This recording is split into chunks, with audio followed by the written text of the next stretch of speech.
Optcha, meus queridos seres de luz, eu me chamo Merida Lucina. Sejam todos muito bem-vindos ao nosso canal Ouve que Evolui.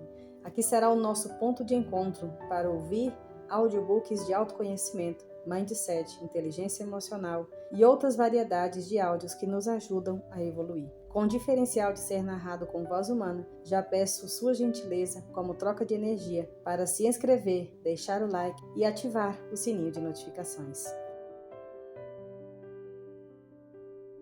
Pense e Enriqueça, de Napoleon Hill, capítulo 1, Introdução. A história do homem que pensou e conseguiu virar sócio de Thomas Edison. É absolutamente verdade que pensamentos são coisas, aliás, coisas muito poderosas, quando conjugadas com um objetivo definido, perseverança e um desejo ardente de que se transformem em riqueza ou outros bens materiais. Há pouco mais de 30 anos, Edwin C. Barnes descobriu que as pessoas realmente pensam e enriquecem. Essa descoberta não aconteceu numa tarde. Veio aos poucos, começando com um desejo ardente de se tornar sócio do grande Thomas Edison. Uma das principais características do desejo de Barnes era que ele era definido. Ele queria trabalhar com Thomas Edison e não para ele. Observe com todo cuidado a descrição de como ele traduziu esse desejo em realidade e você terá uma melhor compreensão dos 13 princípios que levam à riqueza. Quando esse desejo ou impulso de pensamento passou primeiro por sua cabeça, ele estava pronto para realizá-lo. Mas havia duas dificuldades pelo caminho.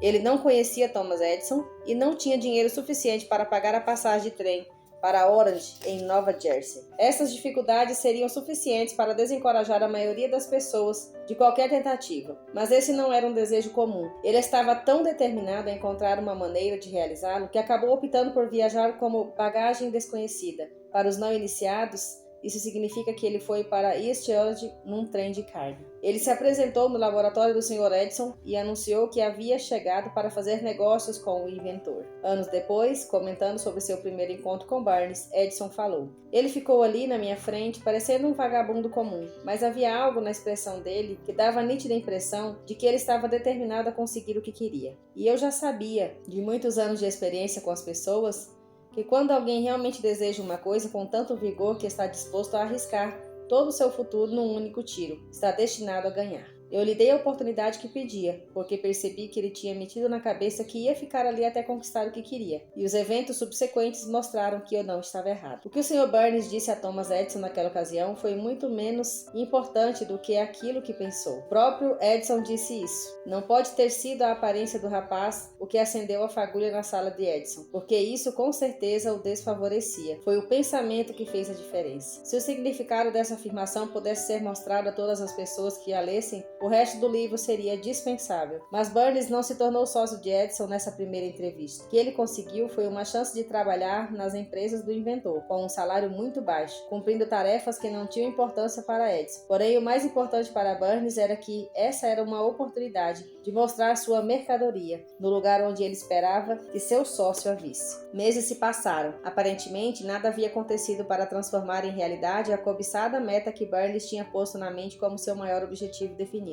Mas ele estava constantemente intensificando seu desejo de se tornar sócio nos negócios de Edison. Os psicólogos dizem corretamente que quando alguém está realmente preparado para uma coisa, ela aparece. Barnes estava pronto para ser sócio das empresas de Edison. Não apenas isso, ele estava determinado a continuar de prontidão até conseguir o que estava procurando. Ele não disse para si: "Ah, sim, mas de que adianta tudo isso? Acho que vou mudar de ideia e virar vendedor." Em vez disso, o que ele disse foi: "Eu vim para cá fazer negócios com Thomas Edison e vou conseguir, mesmo que leve todo o resto da minha vida." E ele estava realmente falando sério. Que histórias diferentes as pessoas contariam simplesmente se adotassem um objetivo definido e insistissem nele até que se transformasse numa obsessão que consumisse todo o seu ser? Talvez o jovem Barnes ainda não soubesse naquela época, mas a determinação típica de um bulldog, a determinação em perseguir um único desejo, estava destinada a passar por cima de toda a oposição e lhe trazer a oportunidade que ele tanto procurava. Quando esta apareceu, veio numa forma diferente e de uma direção de onde Barnes não esperava. Esse é um dos truques das oportunidades. Elas têm o hábito de entrar sorrateiramente pela porta dos fundos e geralmente aparecem disfarçadas de má sorte ou de uma derrota temporária. Talvez seja por isso que tantos deixam de reconhecê-las. Thomas Edison tinha acabado de concluir um novo aparelho para escritório, chamado na época de máquina de digitar Edison, hoje Edifone. Os vendedores não mostravam muito entusiasmo pela máquina, não acreditavam que poderiam vendê-la, a não ser com muito esforço. e Burns percebeu a oportunidade. Ela havia chegado de modo discreto, disfarçada de uma máquina meio esquisita que não interessava a ninguém, exceto a Burns e ao próprio inventor. Burns sabia que podia vender a máquina de ditar Edison, fez essa sugestão ao inventor e logo conseguiu a chance. Vendeu a máquina. Aliás, teve tanto sucesso nas vendas que Edison o contratou para distribuí-la e vendê-la por todos os Estados Unidos. Dessa sociedade nasceu o slogan, feito por Edison e instalado por Burns. A parceria se estendeu por mais de 30 anos. Com ela, Burns ficou riquíssimo, mas também conseguiu uma coisa infinitamente mais importante. Ele provou que alguém pode realmente viver com base no pense e enriqueça. Quanto valeu em dinheiro aquele desejo original de Burns, eu realmente não tenho como saber. Talvez tenha lhe rendido uns 2 ou 3 milhões de dólares, mas a quantia qualquer que seja é insignificante, se comparada com o bem maior de ter conquistado o conhecimento definitivo de que um impulso de pensamento pode ser transformado numa contrapartida física mediante a aplicação de princípios bem conhecidos. Burns pensou e conseguiu virar sócio do grande Thomas Edison.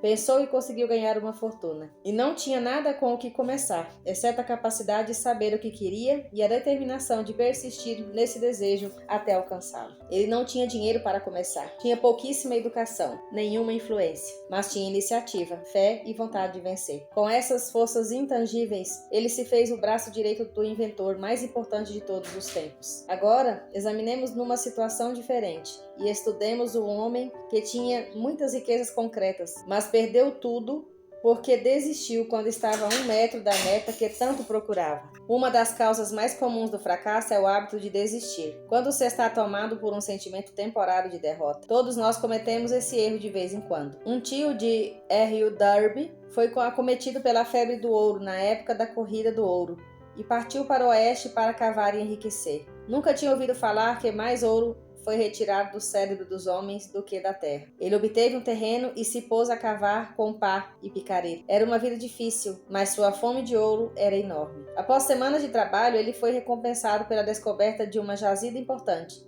mas precisava das máquinas para trazê-la à superfície. Discretamente, ele cobriu a mina e voltou para casa, em Williamsburg, Maryland, e contou aos parentes e alguns vizinhos de sua sorte. Eles fizeram uma vaquinha para comprar as máquinas e mandaram tudo para lá. O tio e Derby voltaram para trabalhar na mina. O primeiro carreto de ouro foi retirado e mandado para uma fundição. O resultado mostrou que eles eram donos de uma das minas mais ricas do Colorado. Mais alguns carretos de ouro pagariam todas as dívidas. Depois viriam os lucros. Quanto mais fundo as máquinas cavavam, mais alto subiam as expectativas de Derby e de seu tio. Foi aí que alguma coisa aconteceu. Eles tinham chegado ao fim do arco-íris e o pote de ouro não estava lá. Eles continuaram a cavar, tentando desesperadamente pegar a mesma jazida, mas sem sucesso algum. Até que finalmente eles preferiram desistir. Venderam as máquinas a um ferro velho por algumas centenas de dólares e pegaram o trem de volta para casa. Alguns donos de ferro velho são burros, mas esse não. Ele chamou um engenheiro de Minas para examinar o local e fazer alguns cálculos. O engenheiro falou que o projeto tinha fracassado porque os donos não sabiam lidar com as falhas geológicas. Seus cálculos indicavam que a jazida seria encontrada a menos de 1 metro de onde os Derbys haviam parado de cavar. E foi exatamente ali que o homem a encontrou. O dono do ferro velho ganhou milhões de dólares com aquele ouro, porque sabia que devia pedir o conselho de um especialista antes de desistir. A maior parte do dinheiro usado para comprar as máquinas tinha saído do esforço de Derby, que na época era muito jovem. O dinheiro veio de parentes e vizinhos que acreditaram nele, e ele devolveu tudo que pegou, mesmo que tenha levado anos para isso. Muito tempo depois, o Sr. Derby conseguiria recuperar o prejuízo, muitas vezes, quando descobriu que o desejo pode ser transformado em ouro. Foi uma descoberta que ele fez depois de começar a vender seguros de vida. Sempre se lembrando de que havia perdido uma fortuna porque parara de cavar a menos de 1 metro de onde estava o ouro. Derby aproveitou essa experiência no novo trabalho, simplesmente falando para si mesmo: eu desisti a menos de 1 metro de onde estava o ouro, mas nunca mais vou desistir só porque as pessoas dizem não quando eu pedi para elas comprarem um seguro. Derby faz parte de um seleto grupo de menos de 50 pessoas que conseguem vender mais de $1 milhão por ano em seguros de vida. Ele aprendeu a nunca desistir com a lição que aprendeu quando desistiu fácil demais de sua mina de ouro. Antes de o sucesso entrar na vida de uma pessoa, ela com certeza vai ter que lidar com muitas derrotas temporárias e talvez alguns fracassos. Quando a derrota chega para alguém, o caminho mais fácil e lógico é desistir. E é exatamente o que a maioria das pessoas faz. Mais de 500 dos homens mais bem-sucedidos dos Estados Unidos contaram a este autor que seu maior sucesso veio um passo após aquele ponto em que a derrota os havia deixado atordoados. O fracasso é um trapaceiro ardiloso e muito irônico. Ele se diverte esticando o pé para alguém tropeçar quando o sucesso está bem ao seu alcance. Uma lição de persistência por 50 centavos. Pouco depois do Sr. Derby ter se formado na Universidade dos Golpes da Vida e ter decidido lucrar com a experiência em mineração, ele teve a boa sorte de presenciar um acontecimento que lhe mostrou que um não significa necessariamente não. Certa tarde, estava ajudando seu tio a moer trigo no moinho antigo. O tio era dono de uma grande fazenda onde moravam alguns lavradores negros que tinham direito à parte do que plantavam. Silenciosamente, a porta se abriu e uma pequena criança negra, filha de um dos lavradores, entrou e se postou junto à porta. O tio ergueu os olhos, viu a menina e rosnou para ela bruto. "O que você quer?" A menina respondeu tímida. "Mamãe disse que o senhor mandar 50 centavos para ela." "Negativo", replicou ele. "Pode ir para casa." "Sim, senhor", respondeu a garota, mas não se moveu. O tio continuou trabalhando, tão ocupado que nem percebeu que a menina não tinha saído. Quando voltou a olhar e viu que ela permanecia no mesmo lugar, ralhou com ela. "Eu já mandei você ir para casa. Se manda, senão vou te bater." A menininha voltou a dizer, "Sim, senhor", mas não se moveu 1 centímetro. O tio deixou cair a saca de grãos que estava prestes a despejar na trituradora, pegou uma tábua e partiu para cima da menina com uma expressão ameaçadora no rosto. Derby prendeu a respiração. Estava convicto de que iria testemunhar um assassinato. Sabia que o tio era estourado e também que uma criança negra não deveria desafiar um branco naquela parte dos Estados Unidos. Quando o tio chegou perto da criança, ela rapidamente deu um passo à frente, encarou-o nos olhos e gritou do alto da sua vozinha aguda: "A mamãe precisa desses 50 centavos!" O tio parou, olhou para ela por uns instantes, largou a tábua no chão, colocou a mão no bolso, tirou meio dólar e deu para ela. A menina pegou o dinheiro e lentamente recuou para a porta, sem jamais desviar os olhos do homem que ela acabara de conquistar. Depois que ela saiu, o tio se sentou numa caixa e ficou olhando para o nada, pela janela, por mais de 10 minutos.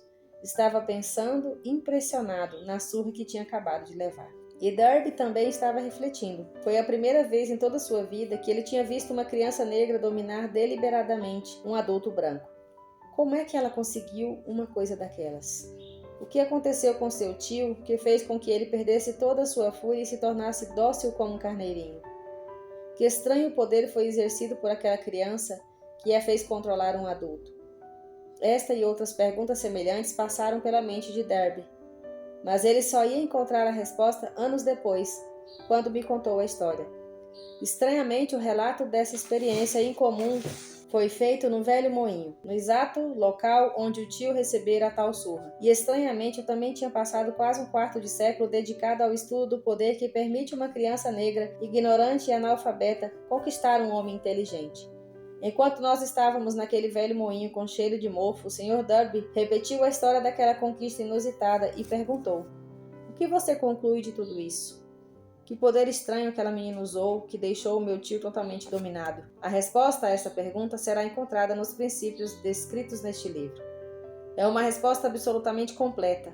Traz detalhes e instruções suficientes para permitir que qualquer pessoa compreenda e ponha em prática a mesma força em que aquela menina por acaso tropeçou. Mantenha a mente alerta e poderá observar exatamente que estranho poder veio ao socorro da menina. Falaremos mais sobre ele no próximo capítulo. Em algum lugar deste livro você vai encontrar uma ideia que aumentará seus poderes de percepção e colocará no seu comando, para o seu benefício, essa mesma força irresistível. Você pode perceber esse poder no primeiro capítulo do livro, ou ele pode invadir sua mente num dos capítulos seguintes. Pode aparecer na forma de uma simples ideia, ou pode vir como se fosse um plano ou um objetivo. Pode fazer com que volte a pensar em suas experiências de derrota ou fracasso, e trazer à tona alguma lição pela qual poderá recobrar tudo o que perdeu. Depois que contei ao Sr. Derby sobre o poder que a menininha negra utilizara sem saber, ele logo resumiu todos os seus 30 anos de experiência como vendedor de seguros e sinceramente admitiu que o sucesso que ele obteve nesse campo se deveu, em boa parte, à lição que aprendera com aquela criança. O Sr. Derby destacou: Toda vez que um cliente em potencial tentava me dispensar sem comprar nada, eu via aquela menina ali no velho moinho, com os olhos arregalados, brilhando em desafio, e dizia a mim mesmo: tenho que fazer essa venda. A grande maioria das vendas que eu já fiz aconteceu depois que as pessoas me disseram não. Ele se lembrava também do erro que cometeu quando parou a menos de 1 metro de onde estava o outro, porém relatou: aquela experiência foi uma verdadeira bênção disfarçada. Ela me ensinou a sempre continuar, não importa o quanto a estrada seja difícil. E isso era uma lição que eu tinha que aprender antes que pudesse ser bem-sucedido em alguma coisa. Essas histórias do Sr. Darby e do tio, da menininha negra e da mina de ouro, sem sombra de dúvida, serão lidas por centenas de pessoas que ganham a vida vendendo seguros de vida. Para todas elas, eu me atrevo a dizer que o Sr. Darby deve a essas duas experiências sua capacidade de vender mais de $1 bilhão em seguros de vida ano após ano. A vida é esquisita e muitas vezes imponderável. Tanto os sucessos quanto os fracassos têm raiz em experiências simples. As do Sr. Darby foram simples e corriqueiras, no entanto trouxeram a resposta para o seu destino, e por isso foram tão importantes para ele quanto a vida em si.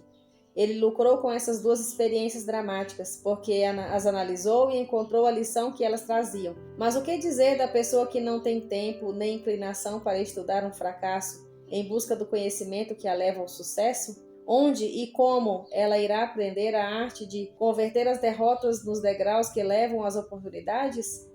Foi para responder a esta pergunta que este livro foi escrito. E a resposta pediu o desenvolvimento de 13 princípios. Mas lembre-se, quando for ler, de que a resposta para as perguntas que o levaram a questionar a estranheza da vida pode ser encontrada na sua própria mente, através de uma ideia, um plano ou objetivo que pode vir à sua cabeça enquanto estiver lendo este livro. Uma ótima ideia é tudo que alguém precisa para alcançar o sucesso. Os princípios descritos neste livro são os melhores e mais práticos que existem e lidam com as maneiras e os meios de se gerar ideias práticas. Antes de avançarmos à descrição desses princípios, acho que você tem o direito de receber uma importante informação. Quando o dinheiro começa a entrar, ele vem com tanta rapidez e com tamanha abundância que nos perguntamos onde é que ele andava se escondendo durante todos os anos de vacas magras. Essa é, com certeza, uma afirmação impressionante e mais ainda quando levamos em consideração a crença popular de que o dinheiro só vem para quem trabalha duro muitas horas por dia. Quando você começar a adotar a fórmula Pense e Enriqueça, vai perceber que o dinheiro parte de um estado mental com um objetivo definido, que não exige trabalho duro. Você e todas as outras pessoas devem se interessar em saber como chegar a esse estado mental que atrai o dinheiro. Eu passei 25 anos pesquisando, analisando mais de 25 mil pessoas, porque eu também queria saber como é que os ricos ficaram ricos. Sem essa pesquisa não haveria este livro. Aqui vale observar uma verdade muito significativa. A depressão financeira começou em 1929 e continuou até bater todos os recordes de destruição, até algum momento depois que o presidente Franklin Roosevelt tomou posse. Então, a depressão começou a desaparecer, assim como o eletricista de um teatro aumenta a iluminação gradativamente de modo que a escuridão acaba se tornando luz antes que você perceba.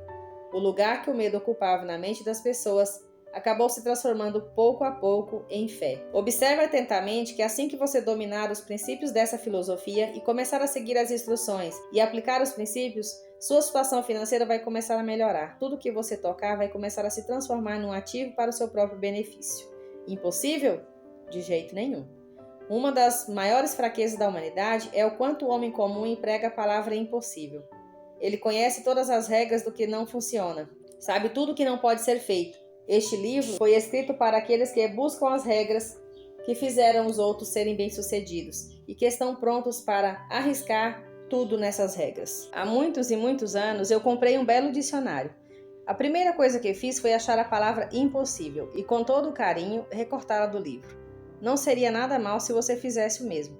O sucesso vem para aqueles que têm uma consciência para o sucesso, e o fracasso chega para aqueles que, por indiferença, têm uma consciência para o fracasso. O objetivo deste livro é ajudar a todos os que querem aprender a arte de modificar as suas mentes de uma consciência para o fracasso em uma consciência para o sucesso. Outra fraqueza muito comum nas pessoas é o hábito de medir tudo e todos por suas próprias impressões e crenças. Algumas pessoas que lerem este livro vão pensar que ninguém pode simplesmente pensar em enriquecer. Elas não conseguem pensar como ricas, porque seus pensamentos estão imersos em pobreza, escassez, miséria, fracassos e derrotas. Esses infelizes me lembram de um famoso chinês que chegou aos Estados Unidos para ser educado à moda americana. Era aluno da Universidade de Chicago. Um dia o presidente Harper conheceu esse jovem asiático no campus e parou para conversar com ele por alguns minutos. O presidente perguntou qual ele achava que era a característica mais visível dos americanos. Ué, respondeu o chinês, a abertura esquisita dos olhos de vocês. Os olhos de vocês são muito esquisitos. E o que é que nós falamos dos chineses? Nós nos recusamos a acreditar naquilo que não entendemos. Acreditamos totalmente que nossas limitações são a medida dos limites do homem. É lógico que são os olhos dos outros que têm uma abertura esquisita, porque eles não são como nós. Milhões de pessoas olham para as realizações de Henry Ford depois que ele teve êxito e o invejam por causa de sua sorte, sua genialidade ou o que quer que acreditem como razão de sua fortuna. Talvez uma pessoa em cada 100 mil conheça o segredo do sucesso de Ford, e as que sabem são excessivamente modestas ou relutantes em tocar nesse assunto, de tão simples que ele é. Um único exemplo vai ilustrar esse segredo perfeitamente. Há alguns anos, Ford decidiu produzir aquele que seria hoje famoso motor V8. Ele queria construir um motor com todos os 8 cilindros montados num só bloco e deu instruções aos seus engenheiros para fazer um desenho do motor. O desenho foi feito num papel, mas todos os engenheiros concordaram, sem exceção, que era simplesmente impossível montar um motor de 8 cilindros a gasolina numa única peça. Mesmo assim, tratem de produzir, disse Ford. Mas é impossível. Vão em frente, ordenou o patrão, e continue nesse projeto até dar certo, o tempo que for necessário. Os engenheiros tocaram o trabalho. Não havia mais nada a fazer se quisessem continuar fazendo parte da equipe de Ford. 6 meses se passaram e nada aconteceu. Mais 6 meses e nada. Os engenheiros tentavam todo tipo de plano para cumprir suas ordens, mas tudo parecia fora de cogitação. Impossível! No fim do ano, Ford foi ver como andavam os engenheiros, e eles o informaram que não tinham vislumbrado uma maneira de dar conta do trabalho. Continue trabalhando, disse Ford. É isso que eu quero, é isso que eu vou ter. Eles continuaram e então, como num passe de mágica, o segredo foi descoberto e a determinação de Henry Ford ganhou de novo. Talvez essa história não tenha sido contada com precisão milimétrica, mas o todo e a substância estão corretas. Tire suas conclusões, você que deseja pensar e enriquecer, e deduza, se puder, o segredo para os milhões de dólares de Henry Ford. Não vai ter que olhar muito longe. Henry Ford é um sucesso porque ele compreende e põe em prática os princípios do sucesso. Um deles é o desejo, saber aquilo que se quer.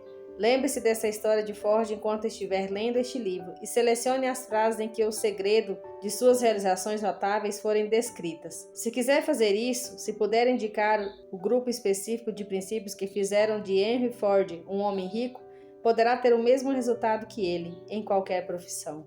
Você é o senhor do seu destino e o capitão da sua alma. Por quê?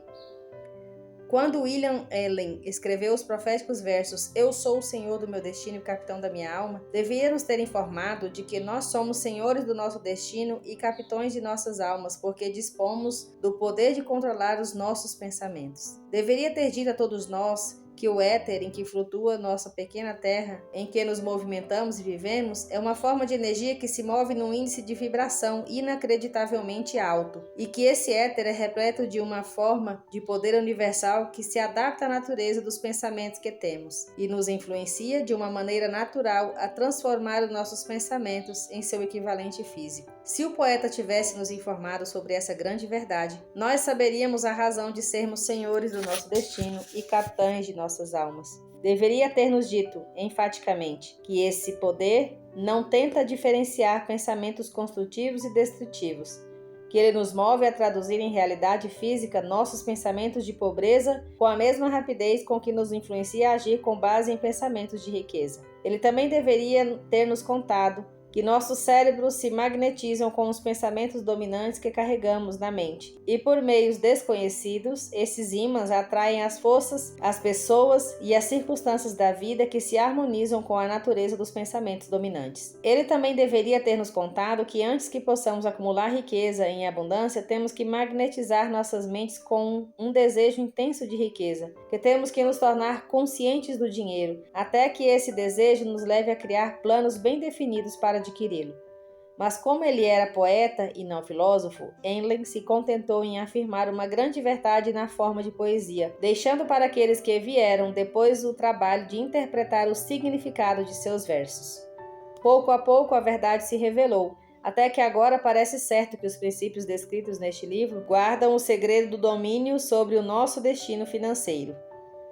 Agora estamos capacitados para examinar o primeiro desses princípios. Mantenha a mente alerta e lembre-se, quando estiver lendo, de que eles não foram inventados por ninguém. Os princípios foram reunidos a partir das experiências de vida de mais de 500 homens que realmente acumularam riquezas em grandes quantidades. Homens que começaram na pobreza, com pouquíssima educação e sem influência. Os princípios ajudaram esses homens, e você também pode colocá-los a seu próprio serviço, para que seja beneficiado a longo prazo. Vai ver que é fácil, não há dificuldade. Antes de ler o próximo capítulo, eu quero que você saiba que ele traz informações factuais que podem facilmente alterar todo o seu destino financeiro, uma vez que elas com certeza trouxeram modificações sensacionais para as duas pessoas nele descritas. Eu também quero que você saiba que sou fortemente ligado a esses homens e que, mesmo se fosse a minha vontade, não poderia me dar o luxo de tomar liberdades com os fatos. Um deles é o meu amigo mais próximo nos últimos 25 anos e o outro é o meu filho. O sucesso em comum alcançado pelos dois, que eles generosamente atribuem ao princípio descrito no próximo capítulo, mais do que justifica essa nota pessoal, como forma de enfatizar o enorme alcance desse princípio. Há cerca de 15 anos eu fiz o discurso de abertura no Salem College, em Salem, West Virginia. Enfatizei o princípio descrito no próximo capítulo com tamanha intensidade que um dos alunos da turma de formandos acabou se apropriando dele e o transformou em parte de sua filosofia de vida. Esse jovem hoje é membro do Congresso e importante personagem do governo atual. Pouco antes de esse livro ir para a editora, ele me escreveu uma carta na qual dizia claramente sua opinião sobre o princípio do próximo capítulo, e eu decidi publicar a carta como uma introdução ao capítulo. Ela lhe dará uma ideia das recompensas que estão por vir. Meu caro Napoleão, como meu trabalho de congressista costuma me proporcionar vários insights sobre os problemas dos homens e das mulheres, escrevo-lhe para oferecer uma sugestão que tem sido útil a milhares de pessoas dignas. Com as devidas desculpas, tenho que dizer que se essa sugestão for posta em prática, pode significar vários anos de trabalho e responsabilidade para você.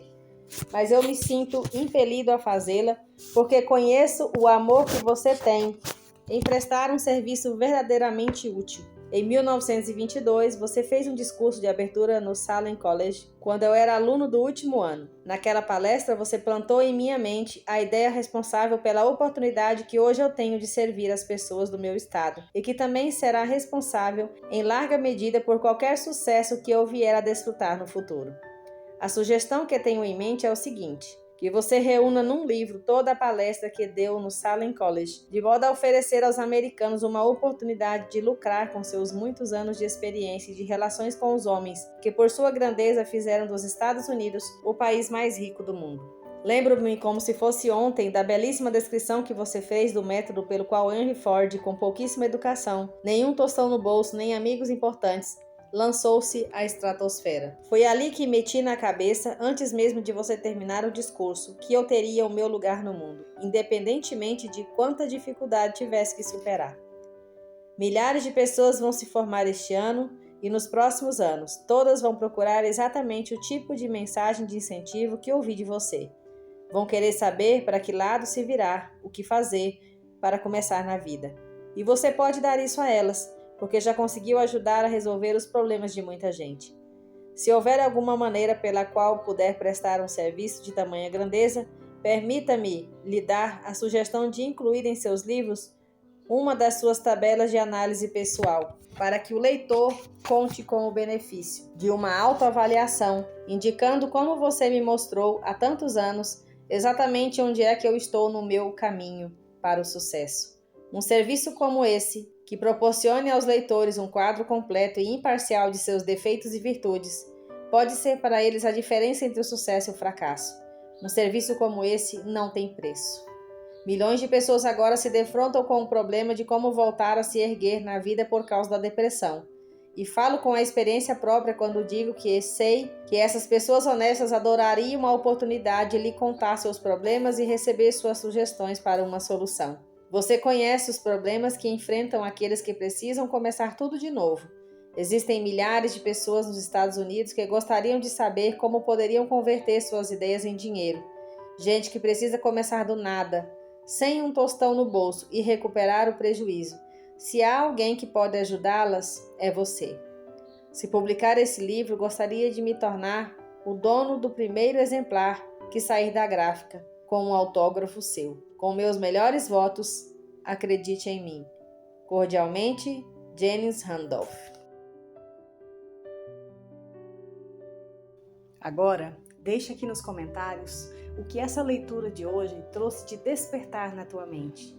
Qual foi o insight que você recebeu durante esse áudio? Em que ele tem te ajudado a desenvolver a tua evolução? Deixa aqui também nos comentários o seu feedback em relação ao nosso trabalho. Como esse trabalho tem te ajudado? O que você está achando desse trabalho? Não esquece de deixar o seu like, de se inscrever no canal e ativar o sininho de notificações. Te espero no próximo áudio. Beijos de luz. Namastê. Gratidão.